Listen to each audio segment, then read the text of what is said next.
Sweet Biddy is back with me on Bitcoiners United, round two. We had so much fun last time. I said, hey, you're going to be getting busy later. Let's capture you while you can. When you have a little time, we can cut loose with what we didn't all get to last time and see where it goes. This is fairly unscripted. I didn't prepare as much as I normally would, but Biddy's always just fun and is bouncing around. The butterfly in the garden, been on the spaces, knows all the things. I'm getting old. I can't always keep up on what's happening. So Biddy helps me keep up with what's happening. So what's happening lately, Biddy? So how's it going? Happy Valentine's Day. It is Valentine's Day today. I got along with my sweet glasses, I've got nice. a Bitcoin heart. Oh, that's beautiful. I love it. I got that from No Waste Signs, No Waste BTC Signs. They've got a website you can check out. Oh, cool. A lot of people are aware of. You can go find them on X and online, but they make signs and they do different stuff. And I got a bunch of my swag back here in the background and stuff is from No Waste BTC Signs. Look, I'm definitely going to check that out. Awesome. Ooh, there's my ring light. Woo. Okay. You were on some spaces this morning that I missed. Yeah, I was in this space. I wasn't all there today, though. Sounds like, sometimes people have strong personalities and it doesn't really vibe well with everyone. Sure. And, when you have the Bitcoin Army community, we have, I think over 9,000 members now. So I don't think everyone's always going to get along, but it is kind of comical when you see like some person get really upset with one experience they have and they're like, oh, and you call your guys the Bitcoin Army. It's like, well, I'm really sorry you had that experience. What happened? And then they just, ghosted. It's like, well, can't please them all, but, we're here for everybody. Just different flavors. We're all a bunch of plebs. We all approach it with our own experience and knowledge and interests. I've seen that happen where you get a bunch of regulars and they're used to their energy and their flow and they're casual and they have a topic, but then it meanders and they're chatting and I'll tune in. I don't always have time, but I'll just appreciate it for what it is. They're bantering. They might get back on topic here or there. Yeah. Someone who's new to that might come in and go, this is really serious stuff though. Bitcoin's important. I wanted a class session on whatever.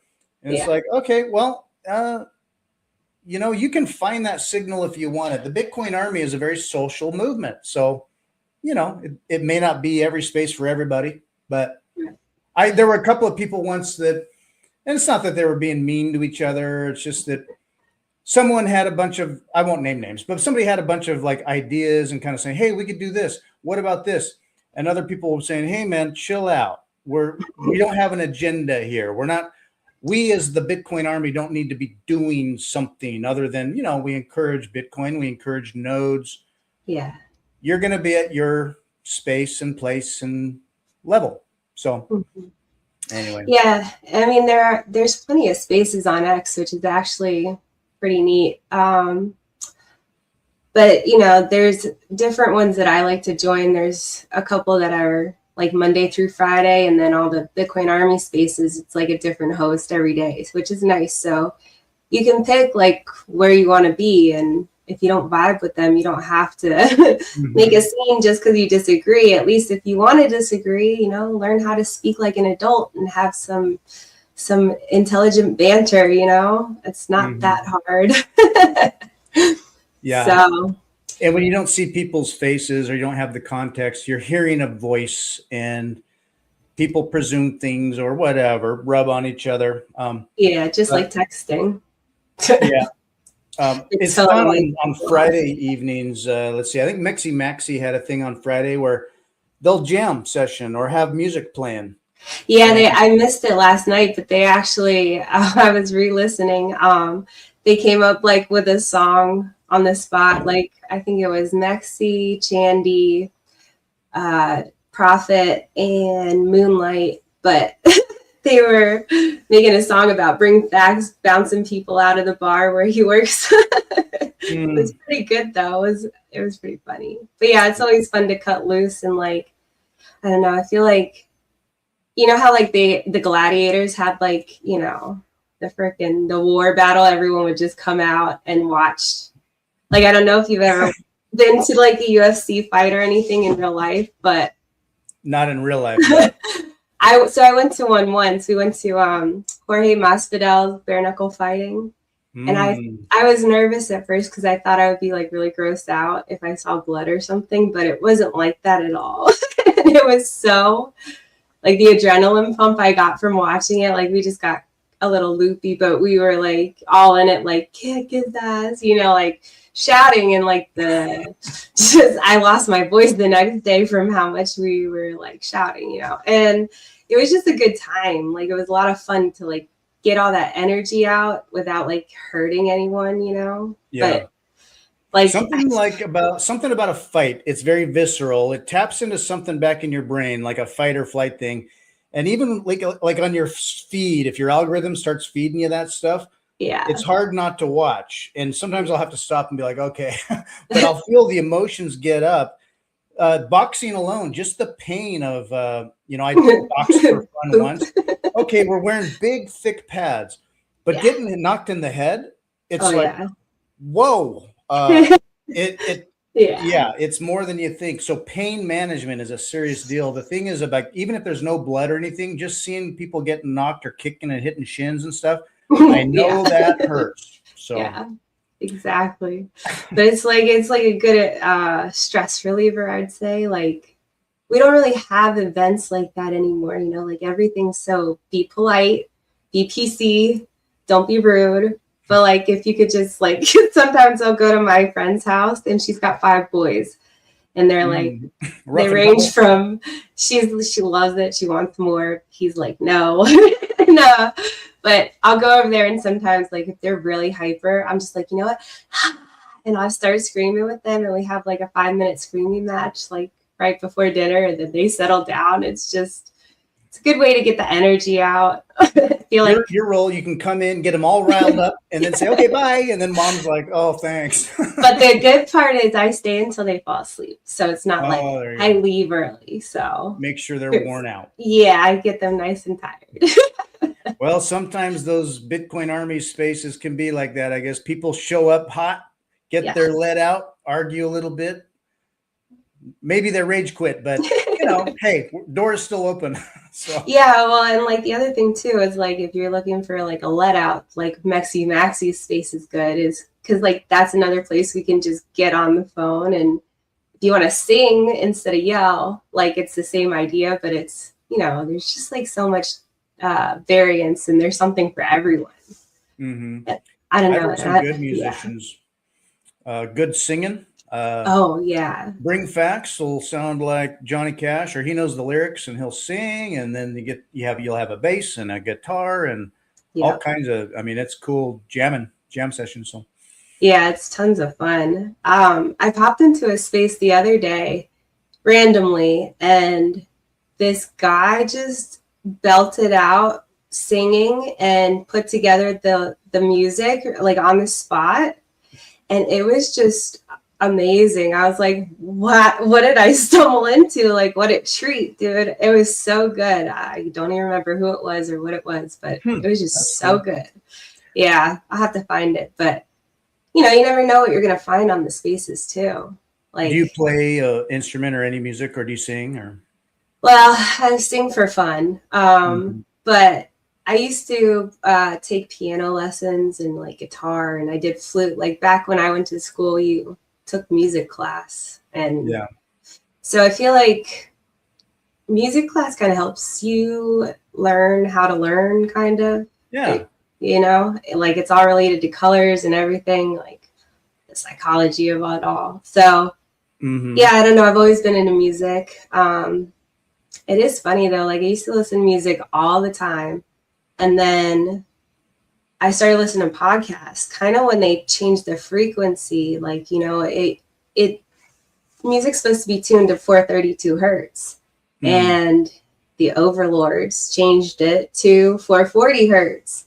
And I think that's when the world started going a little bit cuckoo and kind of helped get us to where we're at right now. And So the pace is subtly a little faster, or what is it about that frequency you think that's different? It's something, or it's just it's not natural. Well, 432 is the frequency of the earth. So that's basically what you resonate with naturally. 440, I want to say it's a deeper tone and it's more of a lower vibration, which usually tends to be less beneficial, let's say. I don't really know the mathematics behind it, but I do feel the difference, like between music back then and like music that's popular now, like the stupid crap they pulled at the biggest ritual ever, the Super Bowl, like that dumbness. I didn't watch it. I refuse. Hear about it. I know. I only have room for so much Satanism in my diet. I kind of have to keep my diet clean. Don't mind me if I have to, as we talk about who knows what, that I'll do a little research and pop it up to the screen here. So just being uninformed, let's see here. So 440 hertz is the modern international standard for tuning music. It's a bright, consistent, and standard sound. 432 is an alternative, slightly lower scientific pitch, producing a warmer, more calming, and natural sound. 432, popular in meditation and sound healing for its relaxing properties. 440, standard for universal compatibility and commercial produced music. So I mean, they're telling you right there the main difference. I right? Guess, that last sentence. Yeah. For commercial produced music, not natural or healing or anything good about it. I'd have to do more research. I don't know what it does other than, I mean, okay, you could follow the money. You could say, okay, we want engagement. We want people to hear it or not unhear it. We want it to stick. We want it to pop. If that's if that's a different frequency, we're grabbing more earballs. Have you ever seen the movie Josie and the Pussycats? Oh man, I think there was a cartoon about there was a cartoon and then they made like a real life one. Okay. It's a great movie. It's all the cast from like She's All That, like back in the 90s crew. But basically they talk about exactly what I'm talking about. And I say this all the time, like movies just tell you what's happening. Yep, that's it.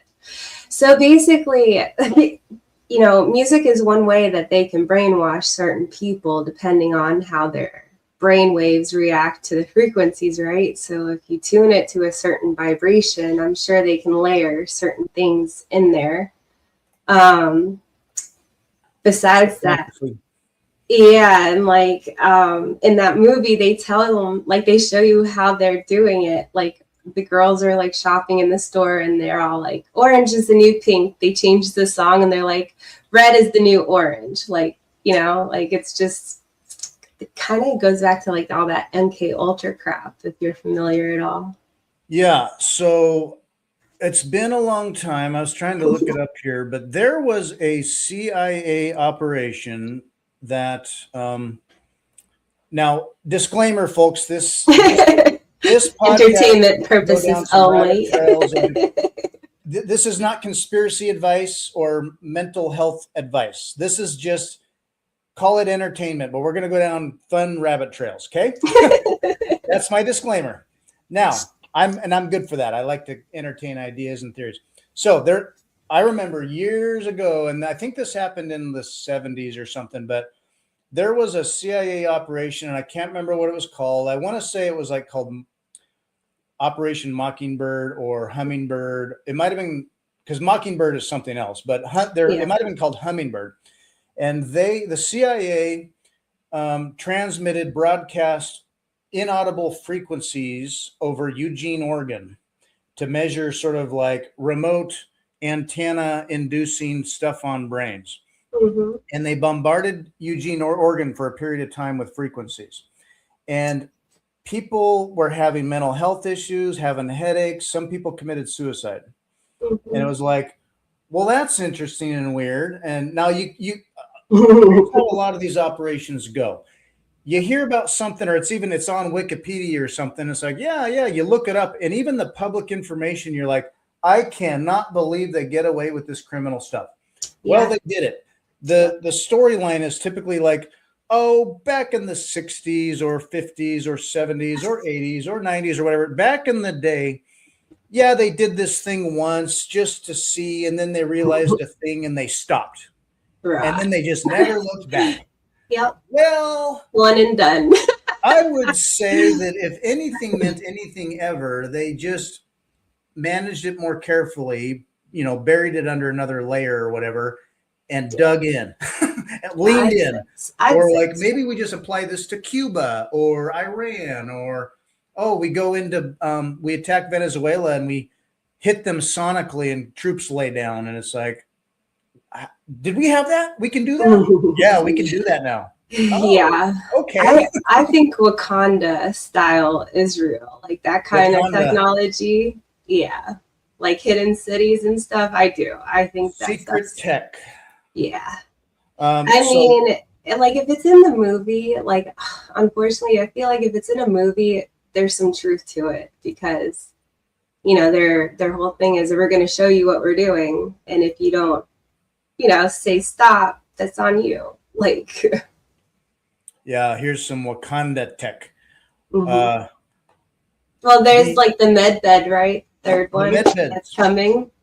You know what? Interesting that you mentioned that. Yeah. Last night, so I had prepped for a previous podcast, and I was prepping for a thing I did this morning. I did not prep for this one. It's okay. But I was working on other stuff. Yeah. And it was I prepped for Valentine's Day because I'm a good man. So I did a little Valentine's prep. Yeah. So it was like 9:30, and I knew I wasn't gonna be sleeping for an hour or so, and I just had those end of the day moments where I could listen to a podcast or I could lay here and kind of zone out. I feel like sci-fi. I want to watch a sci-fi movie. Yeah. I'm scrolling for kind of what's latest on Amazon Prime. Everything cool costs money. I'm like, I'm going to go to Netflix. I go to Netflix. Hey, have you ever heard of that movie Elysium with Matt Damon? Oh, yeah. Med beds. So last night, I was like, I haven't seen Elysium since it was in the theater like a decade ago. Has it been that long? Okay. I'm going to watch Elysium because I like, who's that South African director guy? I can't remember. Anyway, he did District 9 and some of the other edgy stuff. I'm terrible with names. I'd have to look it up. It'll come to me. But anyway, interesting, eccentric, cool sci-fi type guy. So yeah, I'm watching Elysium, and it's interesting how like maybe it's with age or a second go around, I catch so much more like, oh shit, I see all these people. I didn't catch that. The med bed thing is a big deal in that Elysium movie. Just last night I was thinking about, hey, here's this med bed tech, 10 years ago, right? Yeah. And that was 10 years ago, 12 years ago. And that's just when they're showing it to you. And that's what, what do they call that? Social engineering, kind of like, okay, maybe it's like the public is not ready for the secret space program or the aliens or the whatever deep state thing, but we got to prep them at some point because we don't want madness in 20 years. So we're going to just drip it here and drip it there. And well, you've seen the movie In Time, right, with Justin Timberlake? Oh, yeah, that was really good. That's to a city near you. That literally just reminds me of 15-minute cities. Very interesting. That is a very good direct correlation where it's like it's a sci-fi world that literally it's like your time and what you do is measured. If you're wealthy, you can that's afford. That's where we're entering. Yeah, that's what I literally feel like is happening. Yeah, and if you're of a lower class, you're hustling to burn your time to keep your time and earn your time, and it's just never enough. Yeah. Anyway, that was a very interesting movie. I liked it. Yeah. And well told, a well-told story. It was a good movie. A little scary, but good. Yeah. Well, so it touched the themes between. So like, economics of things, where like different tiers of different classes. In that world, it's very clear and tangible, almost like a caste system, where if you got the credits to get to the next level, you can go in, but then your time is burning hot. So you better have that economy. Right. And if you, when it gets too hot, you slip back down to like slow your time down a little bit, or you got to make your money back. Yeah. It's an analogy for life. For everything, yeah. Totally. And Yeah. you see middle class people slipping down when, you know, economics get bad, and it's like, we used to be middle class, but now we gotta, you know, People now. yeah, like go down a level, outer Yeah. wall. So Feel that for sure. now tell me about, how did you first hear about the Bitcoin Army? Who was the first person you met that I think I first heard about it from Chandy, like on the X timeline, because I was listening to JV on the Bitcoin News Alerts podcast, and that's who I was watching mostly. And then he would be like, you know, reposted on X, and that's how I started using X again. And I didn't really like have friends on X because I don't really use social media. So then I saw Chandy posting some stuff, yeah, and she had the community on there, and I was like, all right, let me join. Then it just kind of grew. And then was it Journeyman, you said? Yeah, if you type JM, I've got them in my quick. Yeah. So these two were busy and making noise in the space, eh? Yep. So, and then I found Tuesday Night Space with Mysteries of the Bitcoin Citadel producers, Paper Street Inc. Dan and Matt, they do Bitcoin culture space every Tuesday night, but they also made the first, like, I don't want to butcher it, but it's the first Bitcoin fiction audio book, I think it's referred to. Oh, really? And you can listen to it anywhere, basically. Is this Mysteries of the Bitcoin podcast? Yeah. Oh, yeah, Paper Street. Here we go. Yep. So I listened to this. It's so good. Have you listened to it at all yet? I have not. I've seen you post about it. And now this is fiction, or? Yeah, it's like a story they're telling. So like that first post is the animated trailer. It's like, if you want to play it, we can. It's pretty good. Here's what I got to do to have it play audio because of my whole setup here. I've got to copy and paste this address into another. Now it's making noise. Okay. What I have to do, because it's StreamYard, is I have to post it into a tab in the same window. And then when it plays, stop. Okay. Now I have to share a different window. And I have to choose a tab in this window. Sounds like you got it down packed. Okay, here we go. Hopefully you can. Oh, I got to share it. There. I'm my own producer.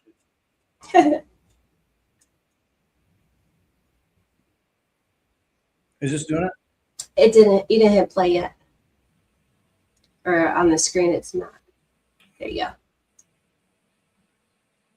Tell me if you can hear it. Voice memo. Two sisters, a mysterious inheritance, and an uncle no one had seen in years. Ellie, quick question.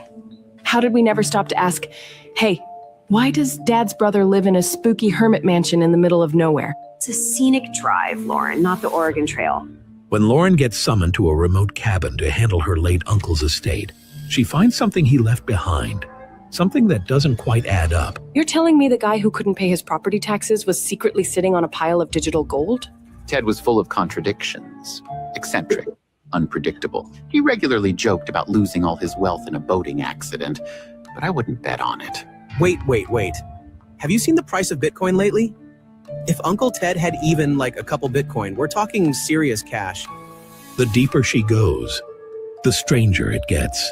And the clock is ticking. Oh, wait, something's off. What am I supposed to do? Wander the woods with a metal detector, hoping to stumble across a golden USB drive or a treasure chest labeled magic internet money inside?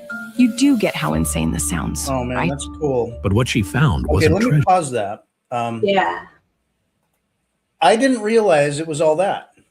Yeah, it's really cool. So, like, the animated trailer is one of my favorites, but they don't have like a video to go with the whole story, right? So it's something you can just listen to. Huh. Oh man, that's cool. I'm gonna have to check that out. So it's an interesting kind of like a mystery story, but Yeah. and you imagine the citadels involved with people someday, and what there's a lot of great type stories you can imagine about even just present day stuff. The stories of Bitcoin, the stories people could tell. Yeah. I had half a mind earlier this week, and I've been too busy, but I've got a graphic I've played before that's got like basically stories that, like, we're young, but you just imagine 10, 20 years or whatever, stories that you might tell your grandkids where when Bitcoin is somewhere and the world is different somewhere in like 20 years. Yeah. And they're like, Grandma, tell us about Bitcoin in the 2020s or whatever. And you'd be like, oh, wow. You would not believe what happened back then. People would zap each other like 20 sats just for fun or whatever. Or, like I lost Bitcoin doing something or whatever. And I was learning this and doing that. And they're like, Grandma. Yeah. Anyway. Kind of like the pizza guy. Yeah, right. You're like, oh yeah, you wouldn't believe I bought a coffee once and it was like 1,000 sats. And they're like, are you stupid? Well, it was 2024. Like, okay. Yeah. I don't know. Anyway. So funny. But yeah, so they have that going. The other thing I'm excited that's coming out, I think you might have talked to him maybe, is Temptation, the Bitcoin video magazine. Yeah. Mm-hmm. Did you watch the first episode? Yep. So it's like literally it's like MTV for Bitcoin is how I picture it. And I think it's pretty cool. So I'm excited to see what they're doing. Yeah. Yeah, that's how he described it when I had him on. Well, he was talking about it and what he was going for. And, the clips, the short things, the attention span, keeping it popping. He's good at that. The animations are great. Yeah. And I literally said, it reminds me of MTV for me, it was like in the 80s and late 80s, but into the 90s. It's like what MTV used to be. Yeah. So exactly. Yeah, that's exactly what I was thinking too. And then I was watching his one segment. I think it was like Aqua Wallet, the connection, like how to connect it, but so easy. I was like, wow, that's like the perfect explanation, like for someone. Did you get an Aqua Wallet and use Aqua? Not yet, but I don't know that I have a reason to just yet, but there's Bitcoin Video Magazine. He's coming out with issue number 2 here. I think next month. Yeah. Pretty soon. Yeah, a couple weeks maybe. Yeah. You could, if you haven't, but submit content to him and he'll use it. Yeah, send in some stuff. I don't see if anything comes out. Yeah. So speaking of Aqua being Samson Mao's Jan 3 company. Ooh. And their site, it's like a side chain. It's like an alternative, perhaps. I'm going to sound really stupid, but yeah, there's Lightning layer 2 on top of Bitcoin, so you can do quick liquid little Visa type transactions. Aqua Wallet being a similar capability of quick lightning fast sidechain transactions, and so you don't have to wait for base chain validation, but then highly connected, related to the Bitcoin main chain. Get your Aqua side chain going and have your Aqua Wallet, and then it can settle back on the base Bitcoin chain, but gives you the speed of just like a credit card or a Zap or whatever. So yeah, seems pretty cool. I have to look into it. And well, I don't want to get too deep on this one, but Jan 3 hired Samson Mao hired Nick Sabo. Have you ever heard that name? Yeah, but I can't remember why. He's an original cypherpunk, lesser Okay. discussed about because he has spent many years laying low, very low. So Nick Sabo, I think, is he's a genius. He's a polymath in so many areas. You don't hear about him much because he avoids attention. And well, I guess he's very prolific on X. I should see if he's still posting regularly. He went dark on X for years. And basically was like, I'm out. This stuff is all too stupid. Well, Twitter at the time was getting pretty stupid. Yeah. So let me, oh geez, like bear with me while I bring up his deal here. Okay. But is this it? Here we go. Nick Szabo, he invented smart contracts. If you've heard of okay. contracts. So now, things like Ethereum and other things ran away with that, and it's a mess. But at a core theory, I mean, people are integrating this stuff into Bitcoin as well. But before there was ideas about what all you could do with that or that it was a thing, he wrote a paper on smart contracts and how you could do legal and title and things on blockchains. Anyway, genius. And it looks like, yeah, he's still pretty active. And he's very based in, he's got his opinions, obviously, which I like him for that. But anyway, so Samson Mao hired Nick Szabo, and it was like, oh, dude, Nick is not just back on X, but is back in the space doing work. Anyway, there's theories about Nick Szabo that I won't go into because he's just one of those OG cypherpunks that just laid low. So think of that what you will. Okay. So then with Bitcoin, what was it for you that got you aware of Bitcoin, got you thinking about it and beyond? Yeah, I mean, I heard about it back in 2013. Didn't know anything about it. And then like 2016, I started trading and then getting more into Bitcoin. And then like last year is when I kind of got more into Bitcoin, I guess, and like understanding more, but also connecting with people that liked it. And what I find is if you find the ones that understand Bitcoin, they're usually the kind of people that I want to be around. So whether or not I understand it as well as them, like it's still the same personality type that I want to surround myself with. So not like a diehard Bitcoin maxi. So I don't want to hurt anyone's feelings, but I'm doing what I can, Well, it can be a real saber fight where people who are into Bitcoin or consider themselves maxis test or push on like, well, how maxi are you? Did you take self-custody? Do you run a node? Well, what node? How did you generate your address? Did you use proper entropy? Did you stamp your seed word and steal? Are you building in Bitcoin? Are you, do you even know code? Do you know script? It's like, okay. I get that, yeah. There is a path to take to the extent that you're skilled and interested in that. But Bitcoin is going to mean a lot of different stuff for a lot of people. And it's like, well, hey, do you use AI to make cool music and celebrate other people? I didn't think so. Right? Exactly. So, yeah, I mean, the opinions are wild. And I feel like when the price drops, like you find some people's opinions get real, like dark, I guess. And, like this would be what, like my third bear market cycle, let's say.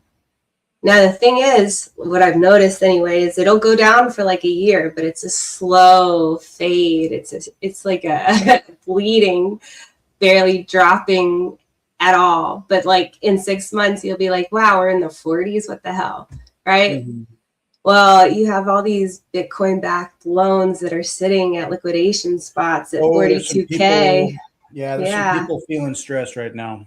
So, I mean, if you're the overlords, you're probably going to give people a shitty time until, the midterms in October. So I don't know. I would expect the price to continue to go down. I think we're going to hit 38K at some point. I was just looking at the chart earlier, and, I wouldn't doubt it if we even touched like 25K and bounce right back up. But I do think we're going lower. And like, there's no, like, the difference for me this time is there's nothing wrong with that. Like, it's nothing to cry about. Like, you should be happy, I think. Yeah, it's a healthy type of a correction. And I can do a little bit of chart stuff. I'm trying to bring up a chart that I use to kind of inform myself on things that, hello, do I have to sign in? Yes. I thought I was signed in here. I got to re-sign in. So when it comes to charts and all that stuff, or if you've never been through a bear market and it's your first time, it can feel like the world. I thought it was supposed to just go up, and it's not as fun. So I'll see people that I realize, okay, maybe this is your first round, or you're still a little fiat. We all have been there, but when you reconcile your why are you still in this? What does Bitcoin mean to you? What are you doing in your life? What's your time preference? You have to kind of reconcile with all that. How is your personal economy? Are you going to be okay? And as you stick with Bitcoin and grind through that, these are natural corrections that occur, and the average upside is always much higher. That's another one that I can easily throw up here real quick, is the fact that, these are our annual lows. These are the low prices. Now, granted, our low in 2026 will be a little, potentially lower again. 25, baby. Let's just say, okay. So, what's been our low? 60 or something? I don't know. 60. So 2026 current lows here. It could be lower. I don't know. But these are the annual lows. So, okay, I've been into it for a few years now. If you got in like I did, some of these lows in 2022, 2023, you wrote it up, you wrote it down. You wrote it up, you wrote it down. And these lows are okay, actually. So anyway, little zoom out. Yeah. And I mean, if you look at like the monthly chart, it's got huge momentum to the downside. Like, it's not like this time it's not emotional for me because I figured we were going to go down after we hit an all-time high. I mean, you're not going to stay up forever, so you take out a little bit, get back in. Some people look down upon you for it, but you got to do what you got to do till we get where we got to go. So I think if you join the community, you find some people that have something else to talk about besides just the price of Bitcoin. You'll find some peace or some comfort in the fact that, we're all going through it. It's what happens. It's not the end of the world. And, October, we're going to pump. October. 2026 will be very interesting. The government is cornered. They have to print the money. They may or may not, but they pretty well need to also drop interest rates. They need liquidity. They're going to go broke. They're going to up the spending ceiling. What money are they going to spend? Well, it's money they're going to print. They're going to print money. They're going to add another zero. We're going to feel it downstream on inflation and monetary debasement. But where that money goes, the Cantillon effect and all that stuff, that money is going to find hard assets. It helps real estate to an extent. Yeah, it helps stocks. Helps things like Bitcoin. It seeks a safe haven and a hard landing storage.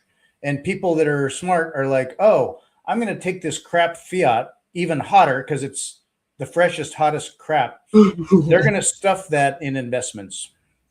Even as they spend it, they're going to store it, and they're going to store it somewhere better than fiat.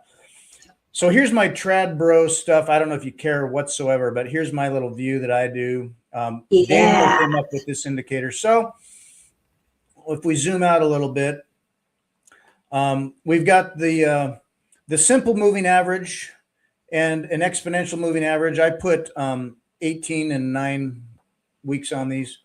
Okay. And you, so one follows the other because they've got different averages. Mm-hmm. And so when the, what we'll call the exponential average, the EMA, the yellow crosses up above the simple moving average, that means the tide is coming in and it has pressure.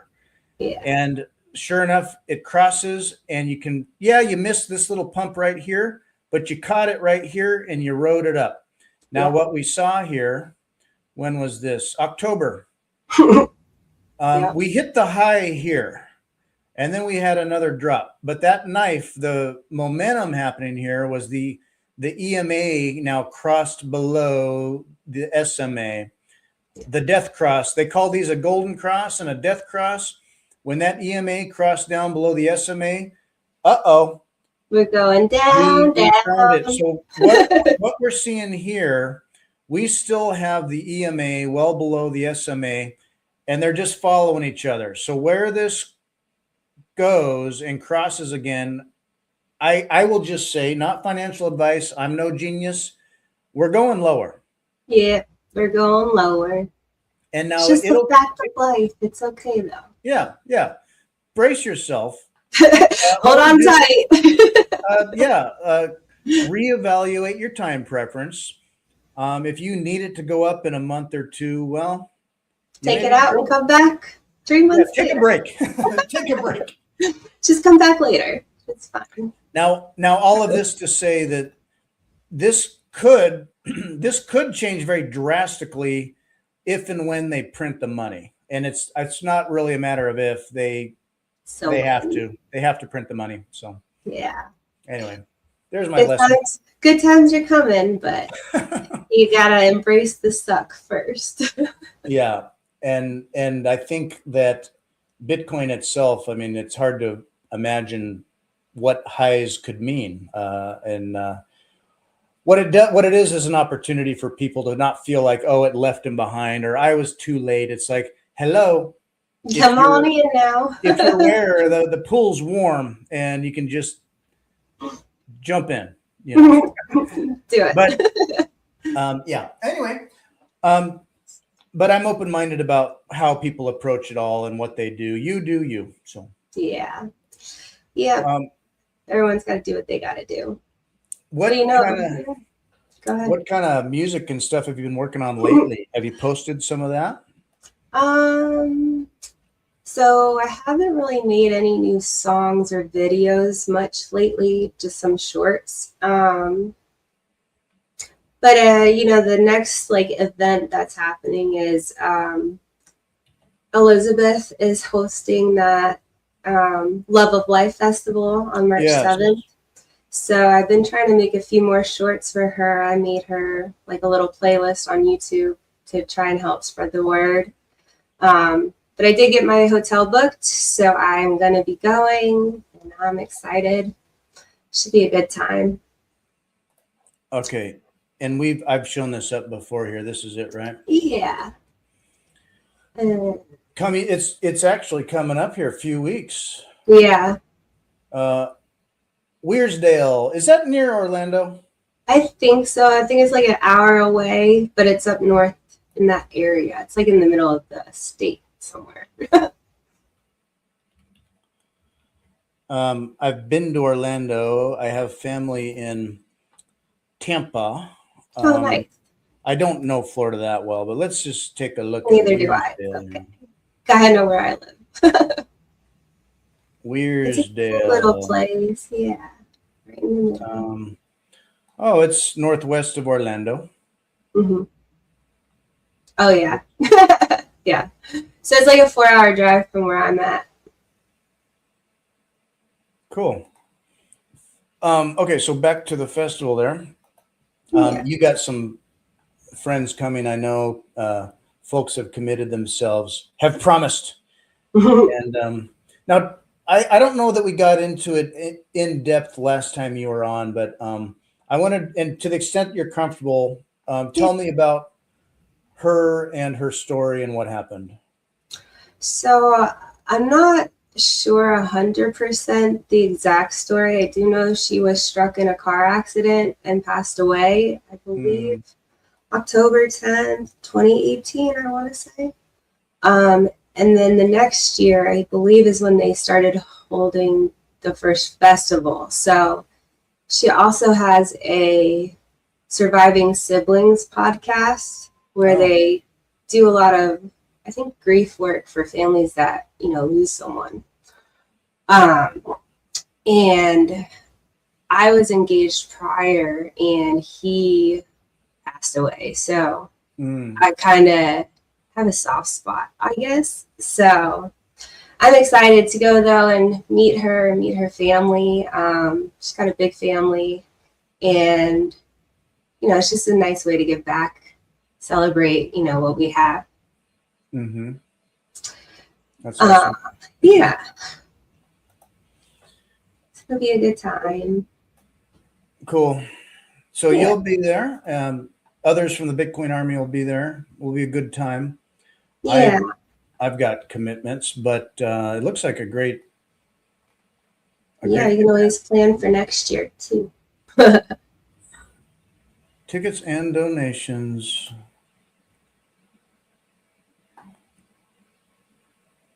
Enter the amount you want to pay. Fair market value is $25. So hey, you just got to get there. Right. And you can donate and pay what you want. Yeah.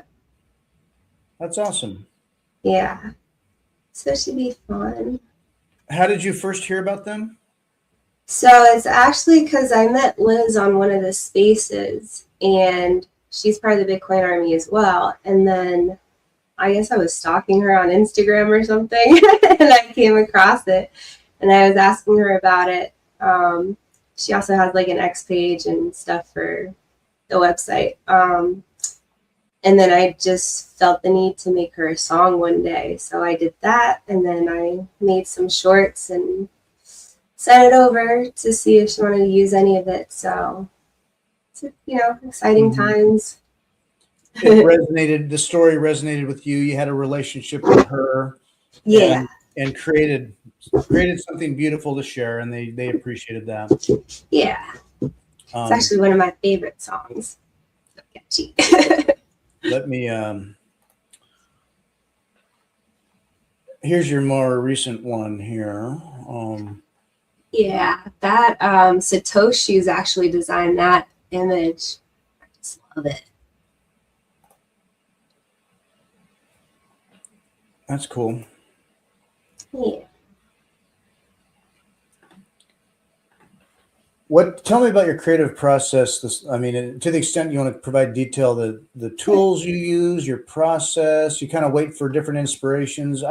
It's a lot of different stuff. I'll see different styles, Yeah.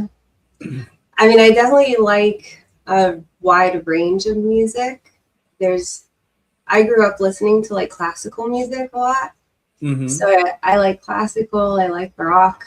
I've been to a bunch of rock festivals. That's my favorite to go to. And then I grew up on like rap and pop, So a lot of times, like, I try to just think of things that start with the letter B just because of Bitcoin. And that's kind of where I came up with a lot of the ideas. But like Biddy Barracuda or Bitcoin Barbie, just funny things like that. And then I've always been a fan of like animated GIFs and whatnot. And back when MySpace was a thing, like I used to love being able to make stuff sparkle on my page. So I've just always been into like computer things. And then, so what I'll do is like, I'll get an idea for a song and I'll either write some lyrics out and then talk about it like with one of the AIs, and then work on the lyrics with them, rearrange some things. I've gotten to a point where I've saved certain styles in like my Suno account as far as what sound I want it to have, which did take like a lot of experimenting as far as, you know, what kind of sound do I want and how to get the AI to understand. A pro tip would be the AI does speak markup language, which if you're not familiar, definitely look it up and get familiar. That will help. Yeah. What markup language? So markup language is just a way like a text document gets saved, basically, like with the pounds and different symbols, but it's the language that the AI speaks best. So if you're trying to say you want a certain style, it's kind of hard for me to put into words, but like if you were to look up, let's say you Google, you know, why does markup language work best for AI? It might explain it better. Yeah, let's see.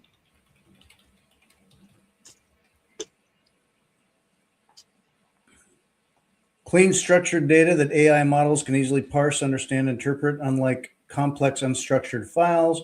Add semantic meaning to text. Reduce ambiguity, improve generation, code generation, I don't know. And you can use a markup language for different outputs you may want, ultimately, if you're coding or whatever. But for you, on a creative end, for music or video, you give it markup language. Sometimes. So my husband, he does a lot of coding and works with the AI, and that's what he was mentioning to me. So he sent me like a test file thing to play with the music. So there's certain like features that I can have it do now, and I know how to tell it to do it. Cool. Kind of, yeah. So it's been helpful.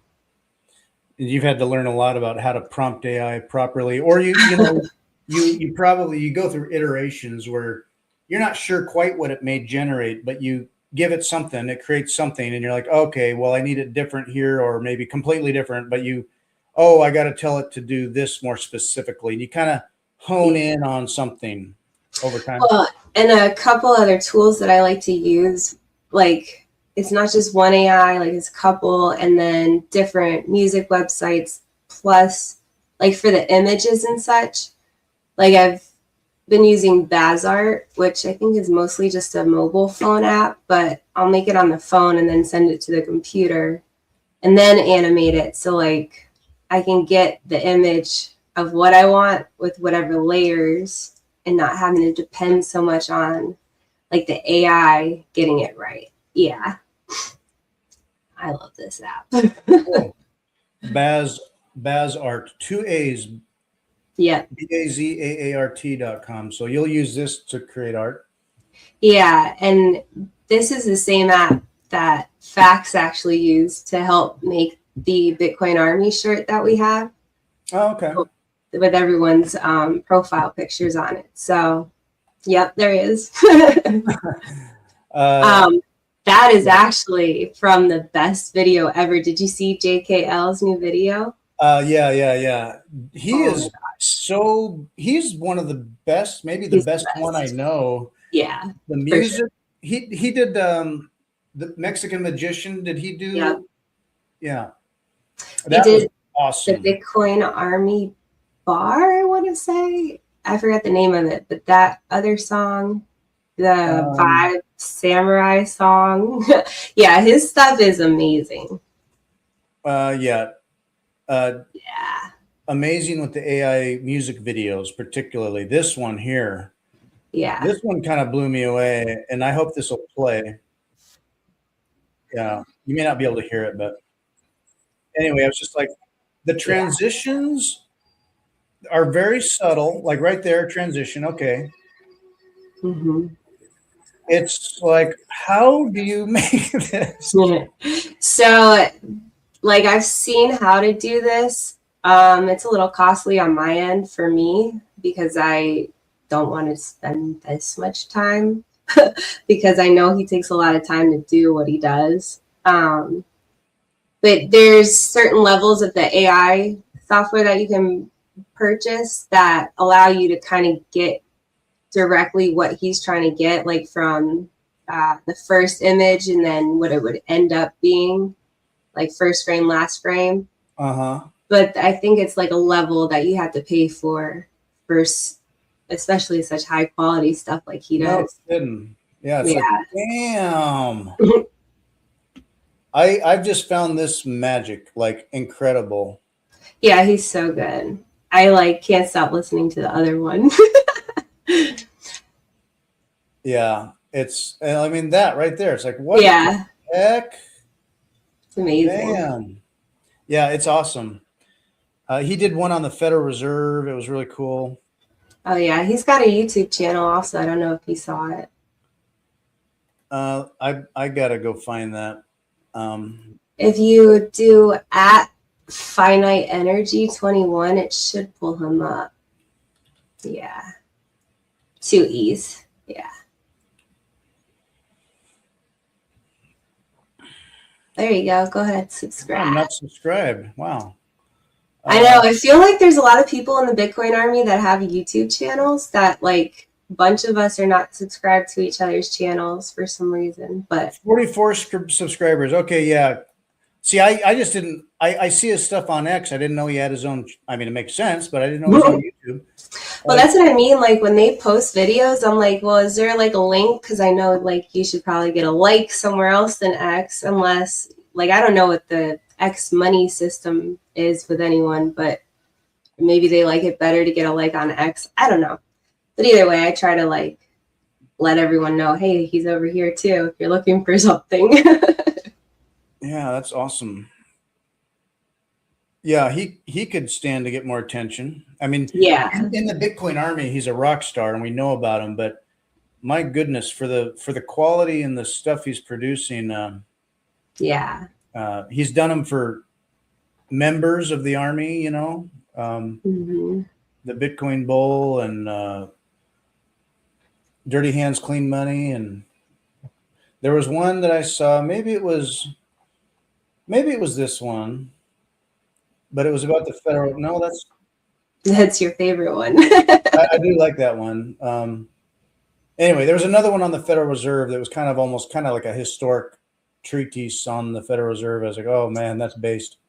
But anyway, so yeah, cool. Yeah, well, yeah. I'm subscribed, JKL. You're welcome, bud. Yeah, that's cool. I'm aiming to get him on the podcast as well. He's busy. He's got life busyness happening. So. Yeah, he's a cool dude. Now, where do you see perhaps as you learn AI and as you have new ideas and creating more stuff, do you see your style evolving or changing, or it changes all the time? What do you imagine coming? I don't know. I've been trying to think about this because, like, I had a real life job 2 weeks ago, like to paint something for someone. Oh, that's right. And I did not like it. No, you're good. Yeah, but I didn't like painting in real life.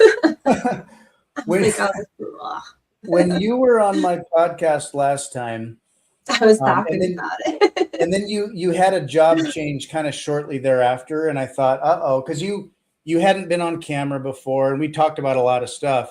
And I had this little thought of like, I hope you didn't get in trouble at work or something, but you didn't. So no, okay. No, I don't even. We don't talk about them because I'm not. They don't deserve my time. Yeah, you've moved on. It was an okay departure. Oh yeah, I'm so happy. I haven't been this happy in a while. So good. But yeah. Well, I think I am going to call it there. You're good. Yeah. It's been about an hour. So I appreciate you joining me. For sure. This has been fun. I got you when we could. Life's getting busy. Yeah. Busy with family and some new work and all that. So anyway, I appreciate you joining me. And thanks for having me. We will see you again down the road and online in the spaces. I'll be hearing you all the time. So fly away. Bye-bye, butterfly. Bye-bye. Bye, everybody.